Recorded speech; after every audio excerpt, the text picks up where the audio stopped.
যে সমাজে আপনারা ৫-৬ জন বন্ধু মিলে একটা রুমের মধ্যে কয়েকটা মেয়েকে নিয়ে যে সেক্সুয়াল রিলেশন করছেন, এটা কখনোই সমাজের জন্য ভালো কিছু বয়ে নিয়ে আসে না। লায়লার তো এরকম কোনো রিপোর্টেশন আসে নাই যে লায়লা একসাথে ৭-৮টা ছেলেকে নিয়েছে, বা লায়লা তো একাধিক রিলেশনে যায় নাই, ও তো ওকে ঘিরেই বাঁচতে চেয়েছিল। এটা কি তার অপরাধ?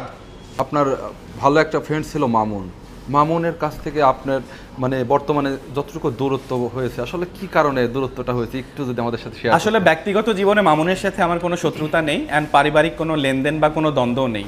মামুন আমার এখন আগেও ফ্রেন্ড ছিল, এখনও আমি তাকে ফ্রেন্ডের মতো দেখি, বাট তার এই বিকৃত টাইপের আচরণ এটা আমার কাছে মোটেও মেনে নেওয়ার মতো না। আসলে কে কিভাবে নিচ্ছে আই ডোন্ট নো, বাট আমি এটা মানতে পারছি না। আর অন্যায় যার সাথে হবে আমি অবশ্যই, সে বন্ধুর জায়গায় আছে, আমি যখন দেখব যে মামুনের ওয়াইফ লায়লার সাথে সে অন্যায় করছে, বা লায়লা ছাড়াও মামুন অন্য কোনো মেয়ের সাথে অন্যায় করছে, সেখানে আমি অবশ্যই পাশে দাঁড়াবো এবং যেটা নৈতিক কথা আমি সেটা বলবো। অ্যান্ড আমি পার্সোনাল লাইফে খুব সত্য বলতে পছন্দ করি, অ্যান্ড আমি সত্য কথাই তুলে ধরি সমাজের মাধ্যমে। অ্যান্ড আমার যে কয়েকটা চ্যানেল আছে আমি চ্যানেলগুলোতেও এভাবেই সব কিছু প্রোভাইড করি, যেটা সত্য সেটা আমি যুদ্ধ করে হলেও বলি। আচ্ছা, একটু শেয়ার করবেন যে লায়লা আপুর সাথে মামুনের যে সম্পর্ক, আমরা যতটুকু জানলাম কিছুদিন আগেও লায়লা আপু বলেছেন মানে প্রিন্স মামুনকে তিনি মানে টেনে উঠাচ্ছেন এবং তাকে ৪৯ লক্ষ টাকা মেবি লোন করে হলেও তাকে দিয়েছেন। আসলে এই বিষয়টা আপনি কতটুকু জানেন, যেহেতু আপনি একদম কাছের মানুষ? জি, আসলে বিষয়টা হয়েছে কি যে ৪৯ লক্ষ টাকা লায়লা অবশ্যই লোন করেছিল ব্যাংকে, তবে লোনটা একদিনে হয় নাই। বিষয়টা হয়েছে কি, একটা মানুষকে যখন ভালোবাসে, লায়লার কিন্তু কোনো অপশন নেই, বিকজ যেটা মামুন বলে যে লায়লার বয়স বেশি।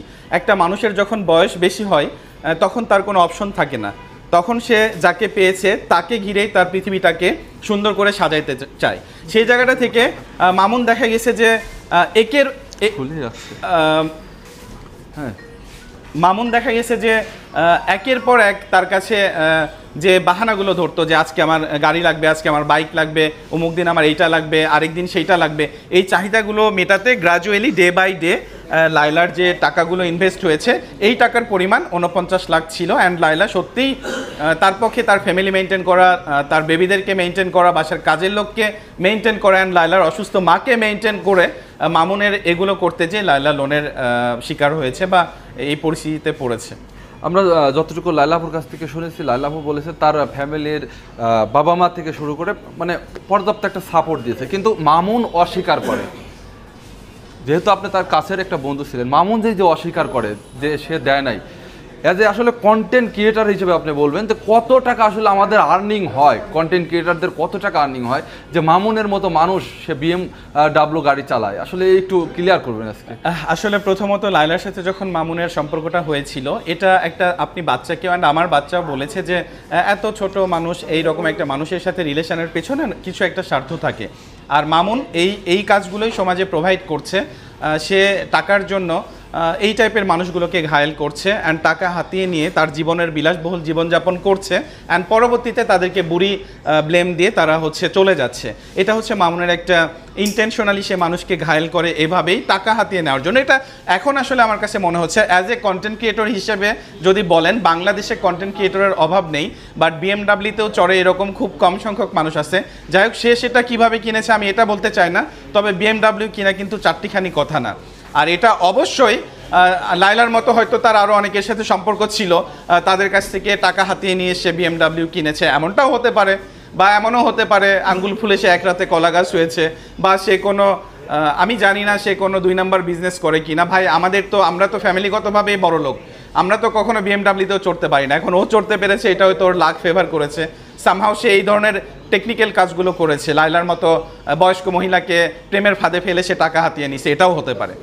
আচ্ছা, লায়লা আপু ওনাকে দোষারোপ করেছে উনি নাকি মাদক সেবন করতো, আসলে এই বিষয়টা আপনি কতটুকু জানেন? আচ্ছা, আসলে মাদক সেবন করতো বলতে কি, লায়লা তো কখনো মিথ্যে কথা বলবে না, কারণ লায়লা ওর সবচাইতে কাছের মানুষ, অ্যান্ড লায়লা এটা কাছ থেকে দেখেছে।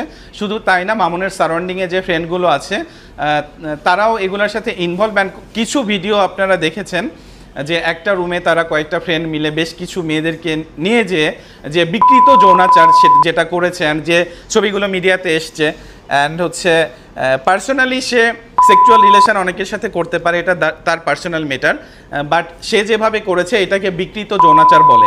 আর এই বিকৃত যৌনাচার তারাই করে যারা ড্রাগ অ্যাডিক্টেড বা ড্রাগের সাথে অ্যাডিকশান থাকে, তারাই করতে পারে। কারণ সুস্থ মস্তিষ্কে আপনি যখন অ্যাজ এ হিউম্যান বিং, আপনার অবশ্যই একটা মেয়েকে বা নারীর প্রতি চাহিদা আপনার থাকতে পারে, বাট নারীর প্রতি চাহিদা দ্যাট ডাজন্ট মিন যে সমাজে আপনারা 5-6 জন বন্ধু মিলে একটা রুমের মধ্যে কয়েকটা মেয়েকে নিয়ে যে সেক্সুয়াল রিলেশন করছেন, এটা কখনোই সমাজের জন্য ভালো কিছু বয়ে নিয়ে আসে না। আপনারা যদি বলেন লায়লা বুড়ি হিসেবে মামুনকে চুজ করেছে, এইটা ভালো না, ঠিক তেমনটা আমি বলবো যে মামুন যে কাজটা সমাজে করছে এখন, আমার কাছে মনে হয় না যে এর চেয়ে নোংরা বা ঘৃণিত কাজ লায়লা করেছে। সেই দিক থেকে লায়লা 100% অথেন্টিক, সে মামুনকে ঘিরেই থাকতে চেয়েছিল। কই লায়লার তো এরকম কোনো রিপোর্টেশন আসে নাই যে লায়লা একসাথে 7-8টা ছেলেকে নিয়েছে, কারণ বাংলাদেশে তো সুন্দর ছেলেরও অভাব নাই, অ্যান্ড হচ্ছে কন্টেন্ট ক্রিয়েটারেরও অভাব নাই। লায়লা তো আজ পর্যন্ত অন্য কোনো ছেলেকে চুজ করে নাই, বা লায়লা তো একাধিক রিলেশনে যায় নাই, ও তো ওকে ঘিরেই বাঁচতে চেয়েছিল। এটা কি তার অপরাধ?